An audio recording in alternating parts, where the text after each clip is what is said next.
Our concern is that these changes are going to hamper the economy and indeed affect the Britishness of Gibraltar in some respects, and affect inward investment, the ability to start up businesses, the ability to attract labour in Gibraltar. And I think it's important to go back to basics and understand how the economy has always worked. I mean, there hasn't been these types of restrictions that restrict people residing in Gibraltar, putting salary minimums. I mean, that will have an effect on people coming into Gibraltar, and it's been done under the guise of protecting the Gibraltarian, but I think it's not going to have that effect. I think what it's going to do is it's going to push labour to Spain. It's going to have the result that you are likely going to have more Spanish labour in the market. And I think long term we understand why there needs to be some restrictions, but the restrictions that have been put in place we think are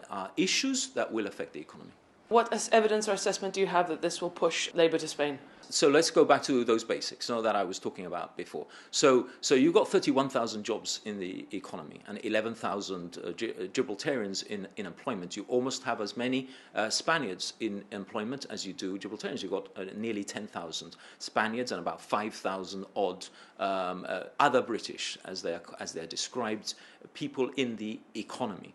Now, when you look at the salary minimum that they've set for residing in Gibraltar, £37,500 means that if you want to reside, you've got to reach that salary minimum. There are plenty of sectors in the industry, wholesale, retail, hotel and restaurants, or indeed the health and healthcare sector, which are very important to public services, very important to the economy, where those salaries are not above 37,000. That's the average. It's well below that. That means that you are pushing those people to Spain, in effect, but in circumstances where, if you're British, you're no longer an EU national, and you've got to ask for permission from the Spanish government to reside in Spain, to work in Gibraltar, to benefit the economy of Gibraltar. You are, in other words, giving Spain another handle on our economy.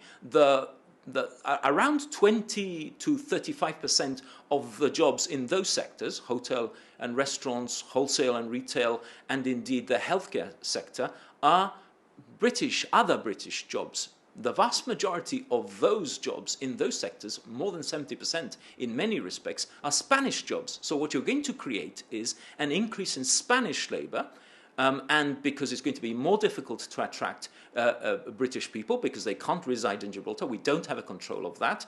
They're going to be pushed to Spain, and the Spanish government has to decide whether they can live there. What you're going to do, in effect, is realistically, on business, they're going to look for easier ways of attracting labour, and that means not attracting British people. You said you're not against restrictions completely as a concept, so Yes. what would the GSD do differently in order to protect public services? So I think things like the salary minimum, things like the hurdles on attracting on startups, and perhaps some of the age issues, I think they need to be reviewed. We're not against restrictions per se, as long as they protect Gibraltar, its economy, and the Gibraltarian. But you're not going to achieve those things if you place hurdles on attracting British labour to Gibraltar, or other important non-EU sources of labour in Gibraltar. For example, in the accountancy world, I mean, it's well known that they're attracting non-EU labour, skilled labour, not Spanish labour, to Gibraltar. But if you place those hurdles, they're anti the objective of sustaining our economy in a productive, prosperous way.